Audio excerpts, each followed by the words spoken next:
কলার মোচা রান্না করব। এই রমজান মাসে কিন্তু ভর্তা ভাজি এই সমস্ত খাবারগুলোই বেশি ভালো লাগবে, শাক পাতা। তো ফার্স্টে আমি কড়াইতে দিয়ে দিলাম তেল, দেব কিছু পেঁয়াজ কুচি, কাঁচামরিচ, আর বড় বড় চিংড়ি মাছগুলোরে ভালো করে বাইছে তারপরে একটু কাটে নিছি, কাটে ধুয়ে রেডি করে রাখছি। দিয়ে দিলাম তেলের উপরে, দেব লবণ, হলুদ, শুকনো মরিচের গুঁড়া, জিরা, রসুন আর হচ্ছে পেঁয়াজ বাটা।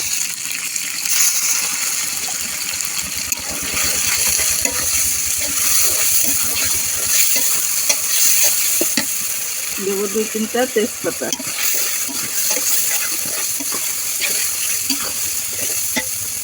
আর এই যে কলার মোচাগুলো ভালো করে ধুয়ে কাটে রেডি করে রাখছি।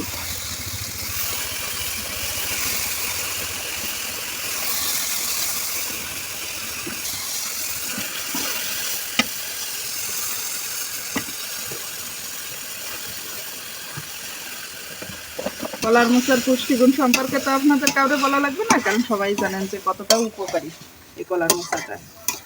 তো হাতের কাছে থাকলে অবশ্যই একবার খাবেন, এভাবে রেসিপি দেখে। খুবই মজার একটা খাবার, সাথে কিন্তু অনেক উপকারী।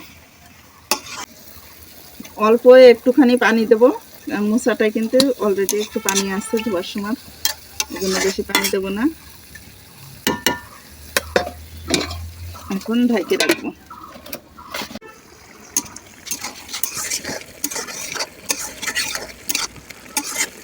মাঝে মাঝে এরকম 2-1টা নাড়া দিয়ে আবার ঢেকে রাখবেন।